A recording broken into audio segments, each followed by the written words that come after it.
Folks, let me first introduce you to my Presso AJS family, and then we'll talk about it.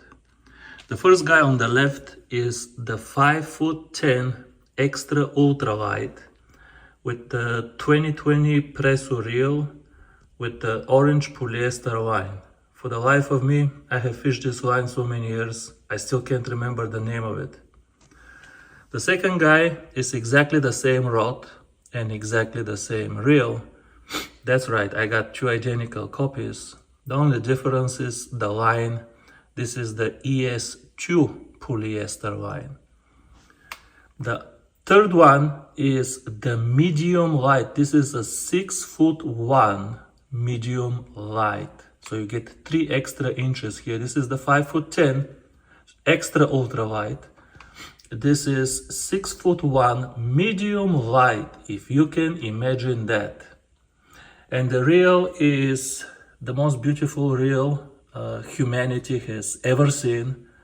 This is the 2017 Daiwa Presso Limited with the same orange polyester line. And the last rod is the 6'1" again, but the light power.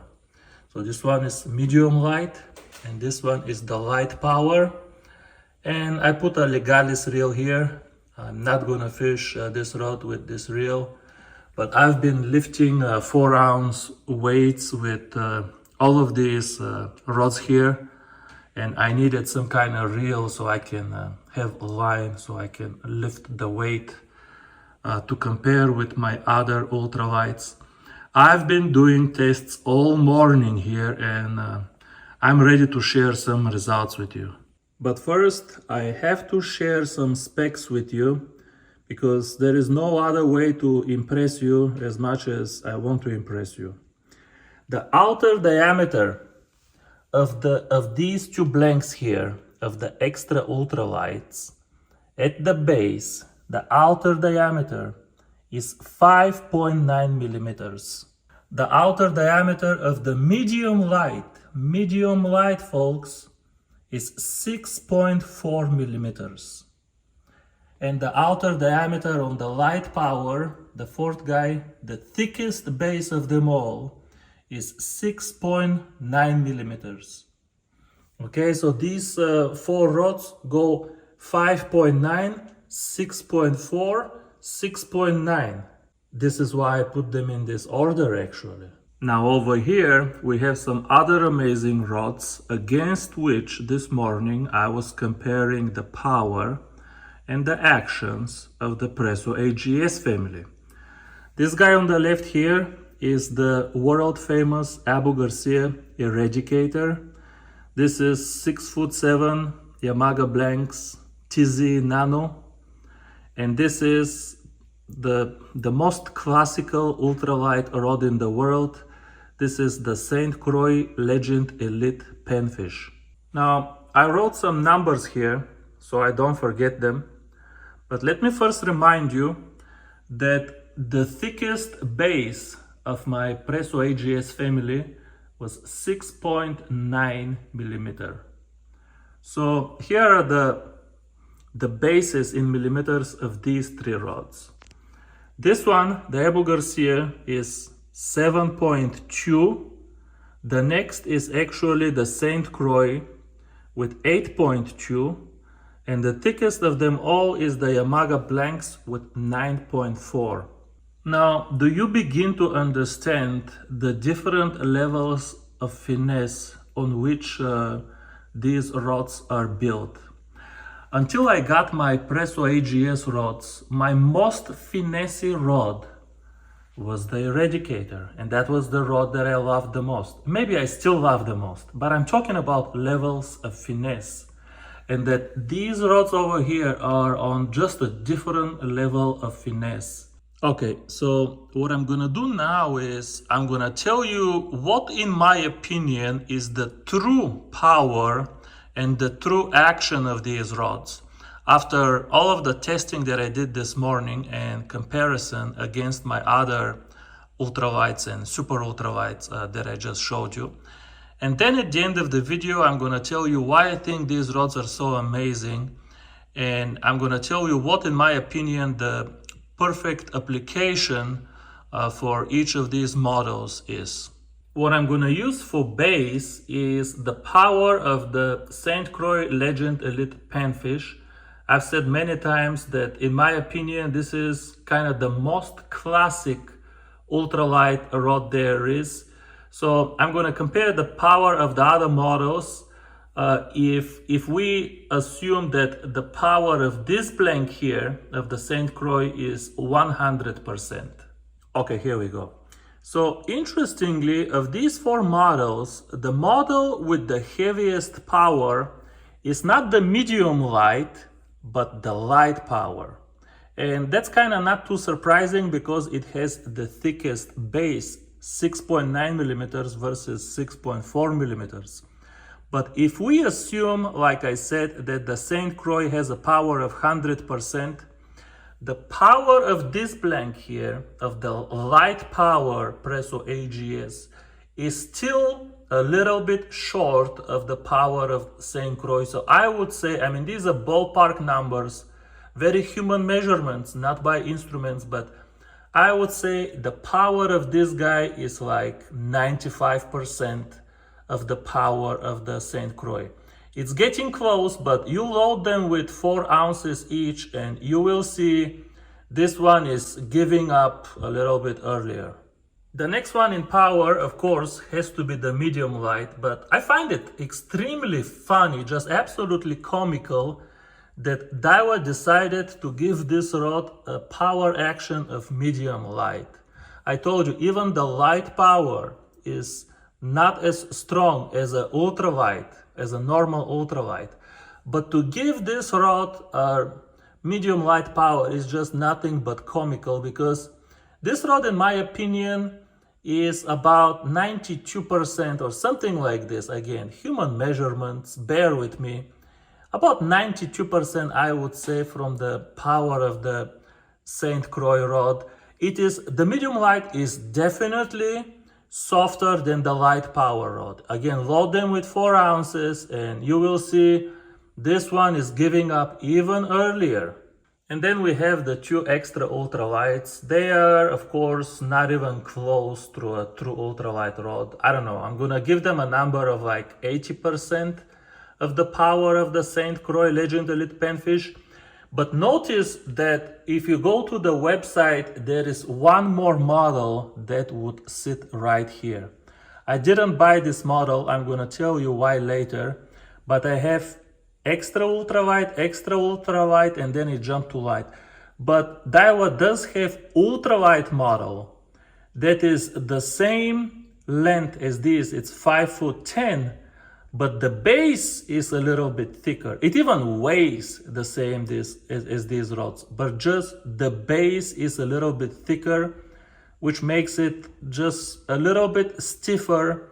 So if we say that these two are like 80%, I would say the ultralight rod, without having that rod, just based on the diameters of the base, I would say the ultralight will be 85 to 88% of the St. Croix rod, and still a little bit softer than the other 2 rods on the right, in case you are interested in the ultralight model. Now, let's talk about the action of each model, because this will be very important when people decide on which model to get.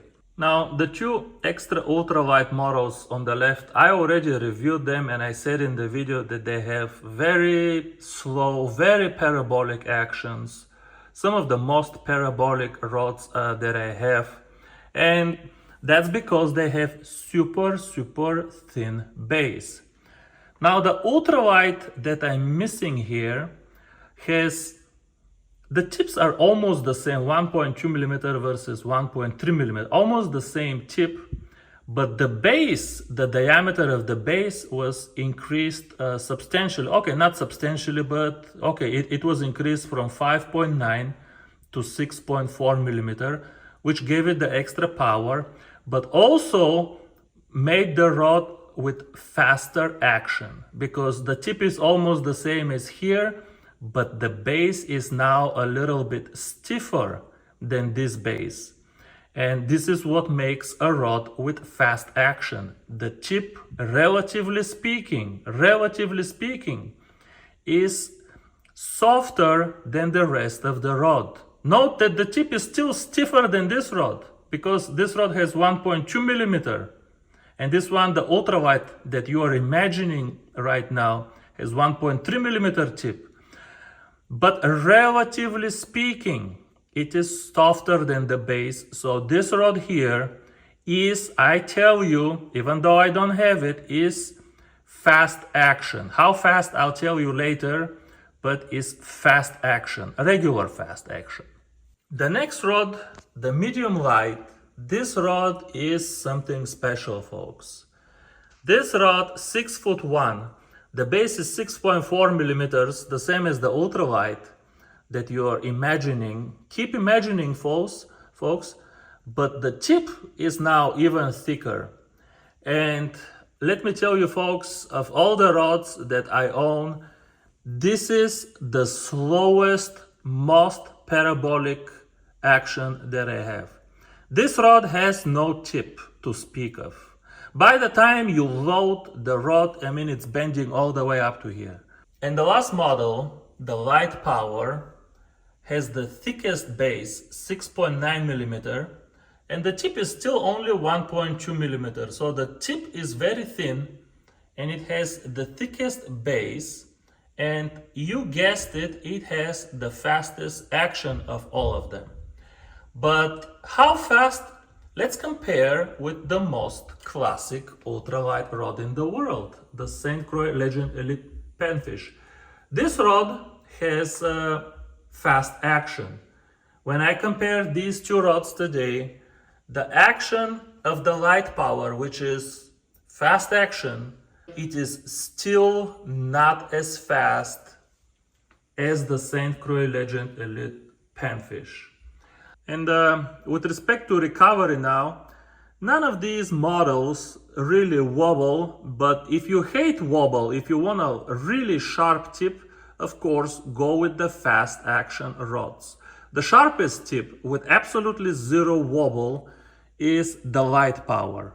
And I'm saying Light Power according to the label here. I told you the true power is not light. The true power is almost perfect ultralight.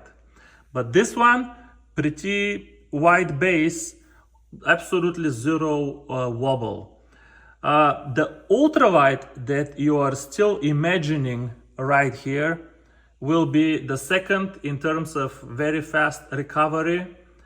And then these two, even though they have slow action, because they are so light, still they have very fast recovery. I twitch a trout magnet with them. I don't like wobble when I twitch trout magnet. When I run swim baits, wobble doesn't bother me, but for twitching trout magnet, I don't like wobble. I have no problem with these rods, but of course it will not be as sharp as the fast action rods. Now, why did I say that I think this entire range of rods, all models, including the one that you can't see right now but you keep imagining, are amazing? Well, it's easy to make an amazing extra ultralight rod because they're usually short. And when the rod is so short, it's only 5'10", it's easy to be light, it's easy to be 41 grams, and it's easy to have sharp tip. Exactly the same rod, amazing or not, add 3-4 inches to the tip and it starts to wobble a little bit. But these longer models here give you a few extra inches, give you some extra power, and they still keep the same magic feel. They even keep the same weight. I mean, they're only 3 grams more. Now think about this. What other ultralight rod that is 6'1" long is gonna have this kind of weight, like 44 grams, is gonna have this kind of sensitivity, and overall will give you this kind of level of finesse?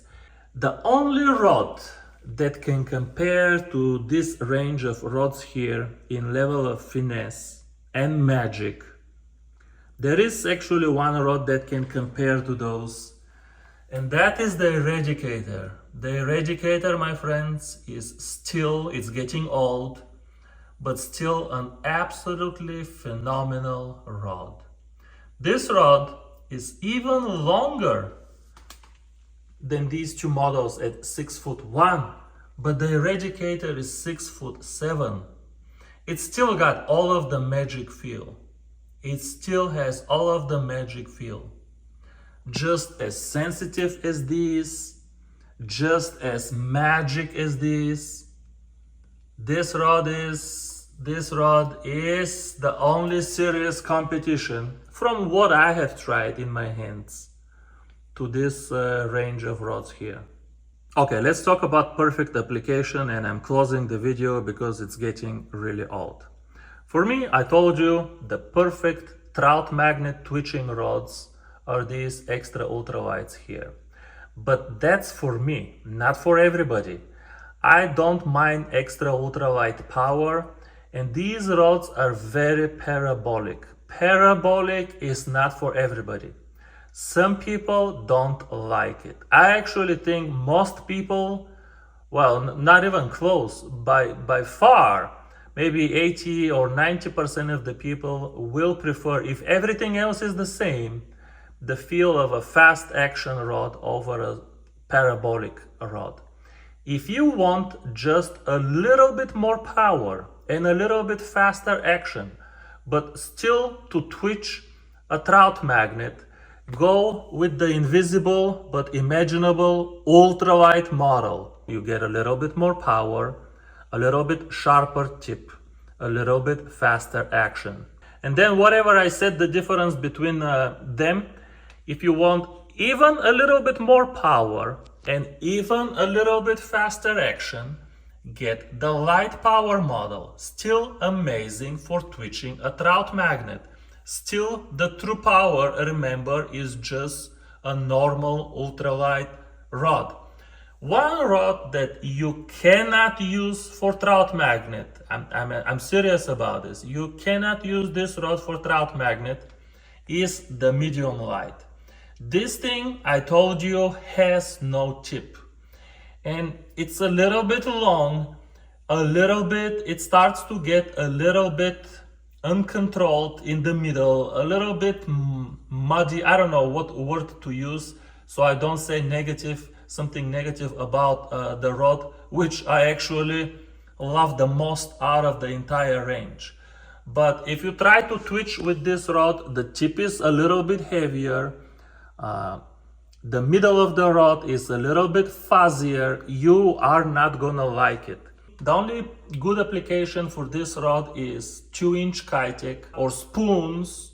That would be amazing rod for spoons too. Spoons, swim baits, crank baits, that kind of stuff. So, okay, I think you have enough information now so that if you are interested in this amazing range of rods, you will be able to pick the model that is perfect for what you want to do with it. Now, if you excuse me, I will pack all 4 of these rods because I'm going to Marrowbone Lake at 6 a.m. tomorrow morning, and I will have the pleasure of fishing every one of them tomorrow.